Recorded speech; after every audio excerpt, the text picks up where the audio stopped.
अगली सुबह जब जनकपुरी गांव के लोगों को उस चोर की लाश मिली तो गांव में डर का माहौल छा गया।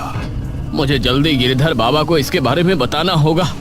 यह कहकर वो आदमी वहां से चला गया और उसके आसपास खड़े लोग अभी भी वहां तमाशाहीन थे।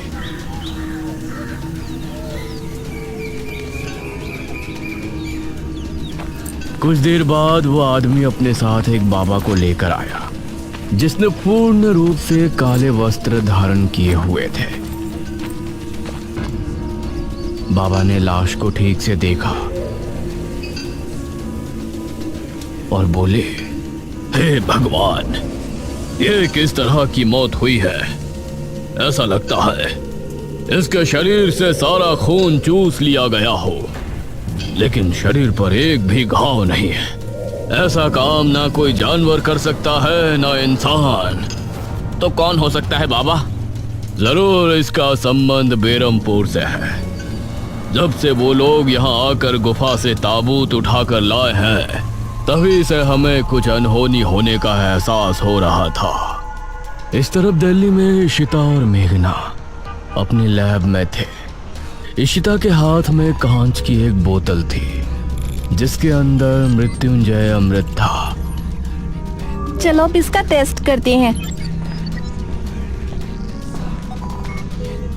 इशिता ने मृत्युंजय अमृत टेस्टिंग मशीन के अंदर डाला और मशीन को चालू किया। स्क्रीन पर लिखा आया कि लिक्विड की पावर 5000 प्लस पॉइंट है। अरे वाह मेघना, अब तो हम दोनों को कामयाब होने से कोई नहीं रोक सकता। इसकी पावर तो जितनी मैंने सोची थी उससे 100 गुना ज्यादा है। मृत्युंजय अमृत मशीन के अंदर था। वहीं मेघना को कुछ अजीब सा महसूस हो रहा था। इशिता ने जैसे ही मशीन का आउटर बटन प्रेस किया तो अगले ही पल मशीन के अंदर से धुआं निकलने लगा। अरे ये क्या हो रहा है? और मशीन बंद हो गई। यार, मशीन से मृत्युंजय अमृत निकलना चाहिए था। ये धुआं कैसे निकल गया? इशिता ने मशीन को खोला तो उसके अंदर लगे कंटेनर में अभी भी मृत्युंजय अमृत था। थैंक गॉड, ये सही है। इशिता ने उसे उठाया ही था कि तभी मृत्युंजय अमृत भाप बनकर हवा में गायब हो गया। ओह नो, ये क्या हुआ? ये देखकर इशिता बुरी तरह हैरान रह गई, लेकिन मेघना ना जाने किस सोच में डूबी थी। इशिता ने उसे झंझोड़ा। मेघना यार, देखिए क्या हुआ। तो कहाँ खोई हुई है? मेघना ने मशीन की तरफ देखा और फिर बिना किसी भाव के बोली, मृत्युंजय अमृत सिर्फ उस इंसान को पिलाया जा सकता है जिसको इसकी जरूरत हो, जो किसी बीमारी से परेशान हो। इसे किसी और जगह अपने फायदे के लिए स्टोर करके नहीं रखा जा सकता, क्योंकि ये कोई व्यवसाय का पात्र नहीं है। ये खास तौर से बीमारी से बचने के लिए ही सिद्ध हुआ है। हम इसका इस्तेमाल पैसे छापने के लिए नहीं कर सकते। शिट यार, तभी मैं सोच रही थी आज तक किसी और ने इसका इस्तेमाल क्यों नहीं किया।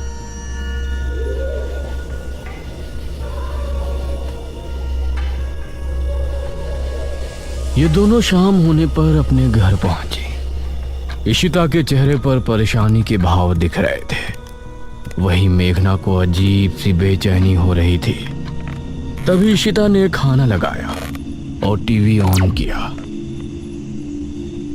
आज की ताजा खबर, जनकपुरी गांव में एक अजीब मामला सामने आया है। वहां कल रात को ऐसा तूफान आया जैसा पहले कभी नहीं आया, और आज सुबह गांव में एक आदमी की लाश पाई गई। उसका शरीर पूरी तरह से पीला पड़ा हुआ था, जिसे देखने से लग रहा है कि उसके शरीर में एक भी बूंद खून नहीं बचा। इसी वजह से उसकी मौत हुई है। लेकिन इस तरह से खून किसने किया, ये एक बहुत बड़ा सवाल है। ये खबर देखते हुए मेघना ने इशिता से कहा, अरे ये जनकपुरी तो वही गांव है ना जहाँ से हमने महाराज की लाश बरामद की थी। हाँ वही है, लेकिन यहाँ पर जो कुछ चल रहा है उसका तेरी कहानी से कोई कनेक्शन नहीं है, समझी? तू बस काम पर ध्यान दे। यार मुझे टेंशन हो रही है, हमारी जॉब का क्या होगा?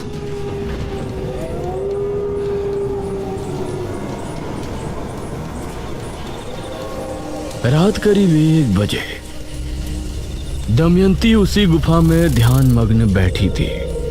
उसने अपनी आंखों को बंद किया हुआ था और कोई मंत्र बुदबुदा रही थी। उसी समय मेघना भी अपने घर पर सो रही थी। उसने खुद को एक जंगल में खड़ा पाया। ये कौन सी जगह है? तभी उसे एक हंसी सुनाई दी और सामने से दमयंती आती हुई नजर आई। कौन हो तुम? इस पर दमयंती ने उसे कोई जवाब नहीं दिया। तभी वहां पर इशिता आ पहुंची। अरे मेघना, तू यहाँ क्या कर रही है? इशिता, तू यहाँ? तभी दमयंती ने इशिता को देखा। उसकी आंखें लाल लाल चमक उठी और वो इशिता पर झपटी। इशिता! इशिता दमयंती की जकड़ में थी।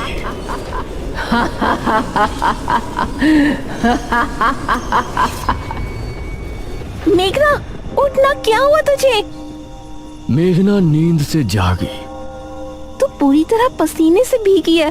फिर से कुछ डरावना देखा क्या? इशिता, तू ठीक है ना? हाँ, मैं ठीक हूँ, लेकिन तुझे क्या हुआ? मेघना ने इशिता को कसकर गले से लगा लिया। उसकी धड़कनें तेज तेज चल रही थी। इस तरफ दमयंती ने झुंझलाते हुए अपनी आंखें खोली। या कुछ देर और उसे सपने में डरा कर रखती तो शायद उसका पता लगाने में कामयाब हो जाती। अब कैसे पता लगाऊं कहाँ है वो? तभी दमयंती के शरीर की त्वचा रंग बदलने लगी। नहीं। उसने आंखें बंद करके एक मंत्र पढ़ा तो वो ठीक हो गई।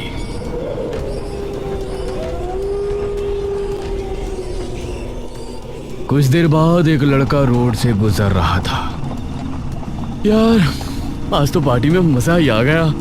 अगर 1 घंटा और मिल जाता ना तो निशा के साथ फूल मस्ती करने की ख्वाहिश भी पूरी हो जाती। उसी समय उसे रोड पर बीचों बीच दमयंती खड़ी नजर आई। अरे, ये कौन लड़की खड़ी है यार? उसे देखकर लड़के ने बाइक रोक दी। दमयंती ने उस समय काले भड़कीले कपड़े पहने हुए थे। वो लड़का उसे ऊपर से नीचे तक निहार रहा था। दमयंती भी उसके जवाब में मुस्कुराई। कौन है आप? ऐसा लग रहा है जैसे स्वर्ग से अप्सरा जमीन पर उतर आई हो। यह सुनकर दमयंती उसके बेहद करीब आ गई और उसे गले से लगा लिया। ओह माय गॉड, तुम तो बहुत फास्ट फॉरवर्ड हो यार। वो दमयंती की चिकनी कमर पर हाथ फेरने लगा। तभी दमयंती के नाखून लंबे हो गए, उसकी आंखें भी लाल हो गई और अगले ही पल उस लड़के की चीख फिजा में गूंज गई।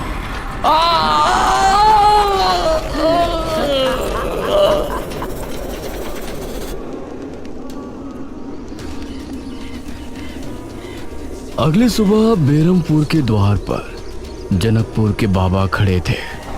उस समय अनुज भी अपनी जीप से गांव में घूम रहा था। जब मेघना साथ थी तो घूमने में कितना मजा आ रहा था। अब तो ये गांव खाने को आ रहा है। तभी उसको सामने से ऋषिधर बाबा आते हुए नजर आए।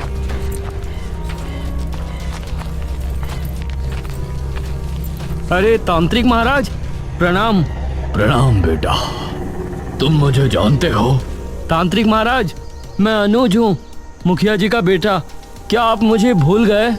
बेटा, मुझे अपने पिता के पास ले चलो। जी जरूर, आइए बैठिए।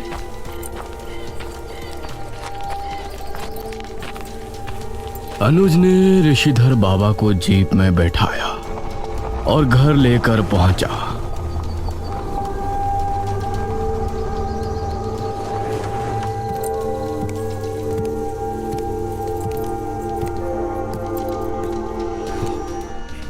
पिताजी, आपसे तांत्रिक महाराज मिलने आए हैं। उनको देखकर सभी हैरान रह गए, क्योंकि तांत्रिक महाराज तो मुखिया के साथ पहले ही घर पर मौजूद थे। अरे ये क्या, दो तांत्रिक महाराज? ये हमारे जुड़वा भाई ऋषिधर है, जो कि जनकपुरी में ही निवास करते हैं। लेकिन जब हम जनकपुरी गए थे तब तो ये वहाँ नहीं थे। हम उस समय गांव में मौजूद नहीं थे।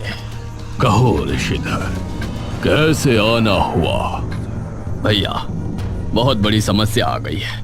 हमारे गांव जनकपुर में पिछले 2 दिनों में 2 मौतें हो गई हैं। ठीक से बताओ ऋषिधर, उन मौतों से तुम इतना क्यों डर गए हो? क्या वो अकाल मृत्यु है? मरने वाले का शरीर इस तरह से पीला पड़ जाता है जैसे उनके शरीर से सारा खून चूस लिया हो। और जिस रात पहली मौत हुई, उस रात गांव में बहुत तेज आंधी आई थी। फिर तो जरूर ये किसी अनहोनी का संकेत है। लेकिन तांत्रिक महाराज, निशिर मोलो तो जा चुके, अब ये मौतें किस वजह से हो रही हैं? हमें संदेह है कि आप लोगों के आगमन का इससे कोई संबंध है। गांव के लोगों ने बताया है कि जब से आप लोग जनकपुरी से महाराज का वो ताबूत ले गए हैं, तभी से वहां का माहौल बदल गया है। हे भगवान, ये तो बहुत हैरानी की बात है। तांत्रिक महाराज, मुझे लगता है कि हमें एक बार उस गुफा में फिर से जाकर देखना चाहिए। हाँ, तुम ठीक कह रहे हो अनुज बेटा।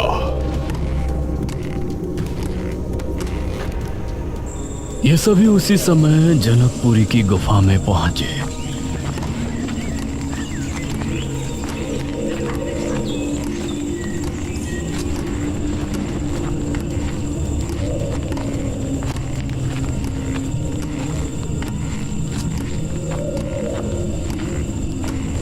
और काफी अंदर जाने के बाद उन्हें एक निशान नजर आया।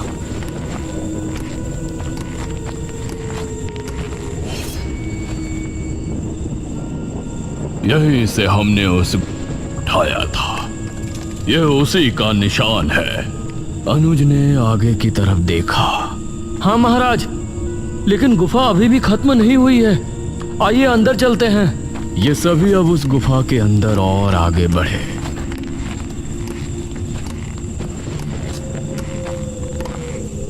तो काफी देर बाद उन्हें एक और ताबूत नजर आया, जो कि खुला हुआ था। अरे, यहाँ तो एक और ताबूत है। इसकी तो हमें खबर ही नहीं थी। तांत्रिक महाराज ने उस ताबूत पर अपना हाथ रखा और आंखें बंद करके कुछ मंत्र पढ़े। तभी उन्होंने एक दृश्य देखा जिसमें इस ताबूत को 4 लोगों ने उठाया हुआ था।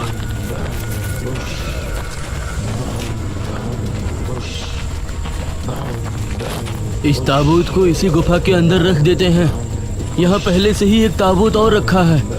यहाँ ये बिल्कुल सुरक्षित रहेगा। वो चारों आदमी उस ताबूत को गुफा के अंदर रख कर चले गए और उसके अंदर पड़ी दमयंती ताबूत को अंदर से पीट रही थी।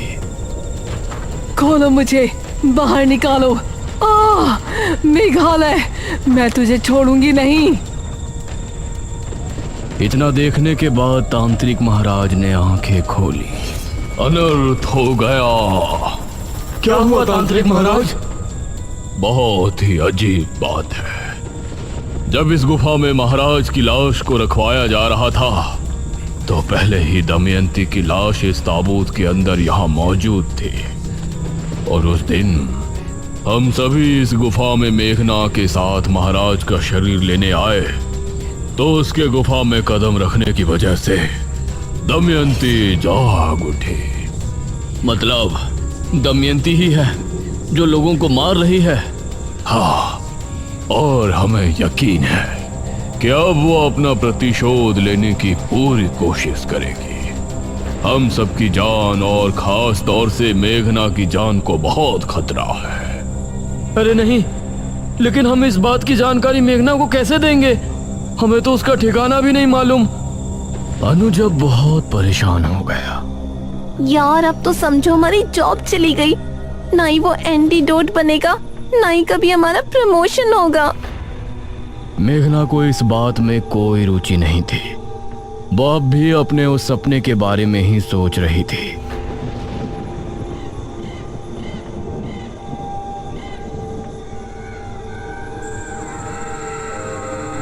रात को करीब 12 बजे दमयंती फिर से ध्यान मग्न होकर बैठ गई। इस तरफ मेघना ने एक अजीब दृश्य देखा। उसने देखा कि वो एक जंगल में खड़ी है और काफी दूर पर इशिता और अनुज खड़े हैं। मेघना, अरे इशिता, अनुज, तुम दोनों वहाँ क्या कर रहे हो? मेघना इधर आ जल्दी। अरे लेकिन तुम दोनों आगे क्यों नहीं बढ़ते? तभी उसने देखा कि एक बड़े से पेड़ पर दमयंती पैर लटकाए बैठी हुई है। उस पेड़ से जटाएं निकल कर आई और वो अनुज और इशिता के गले में लिपट गई।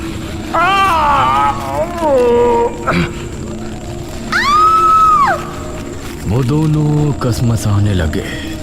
ये देखकर मेघना हैरान रह गई। अनुज, इशिता! मेघना उन दोनों की तरफ भागी।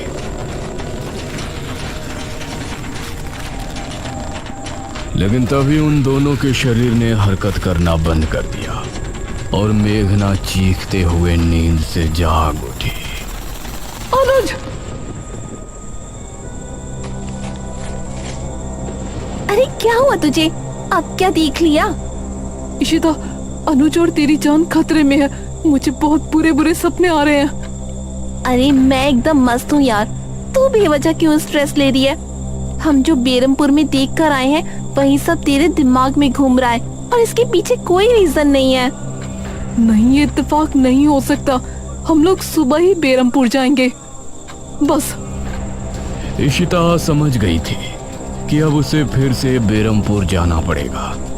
उसने आगे मेघना से कोई सवाल नहीं किया।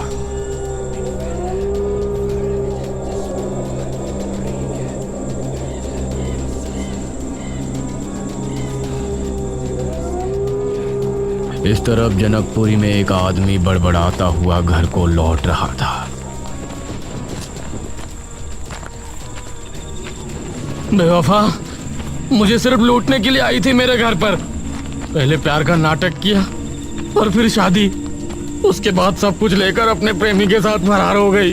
अगर मेरा बस चले तो उसे ढूंढकर जान से मार दूं। ये कहकर उसने अपने घर के दरवाजे पर लात मारकर उसे खोल दिया।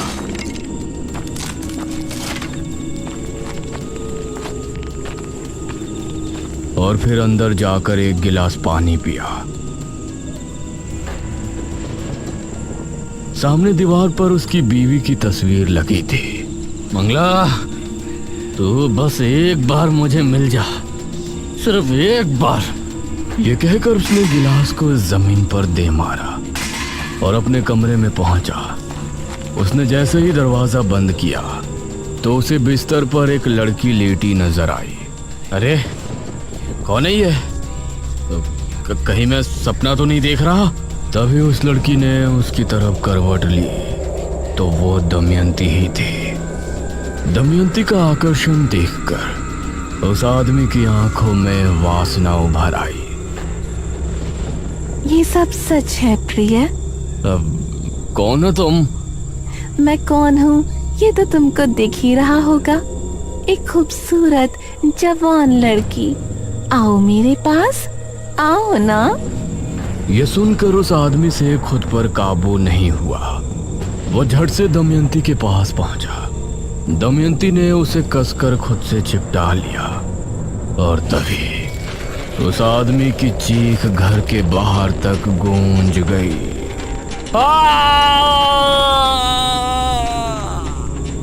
अगले ही पल उसकी लाश पूरी तरह से पीली पड़ चुकी थी।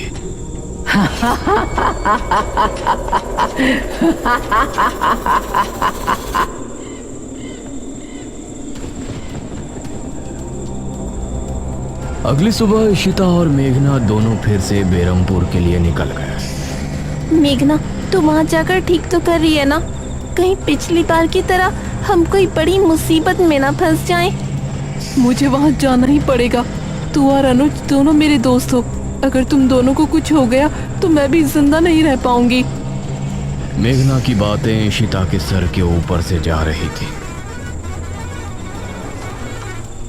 शाम होने पर मेघना ने बेरमपुर के मुख्य द्वार में कदम रखा। इस तरफ गुफा में बैठी दमयंती जोर जोर से हंसने लगी। आ गई वो राजकुमारी मेघालय, बेरमपुर लौट आई, मेरी चाल कामयाब हुई। दमयंती फिर से वापस कैसी लौटी ये तो हमने जान लिया, लेकिन अब वो आगे क्या करने वाली है? ये इस कहानी का आखिरी भयानक मोड़ है या एक नए अध्याय की शुरुआत? ये जानने के लिए बने रहिए ताबूत कहानी के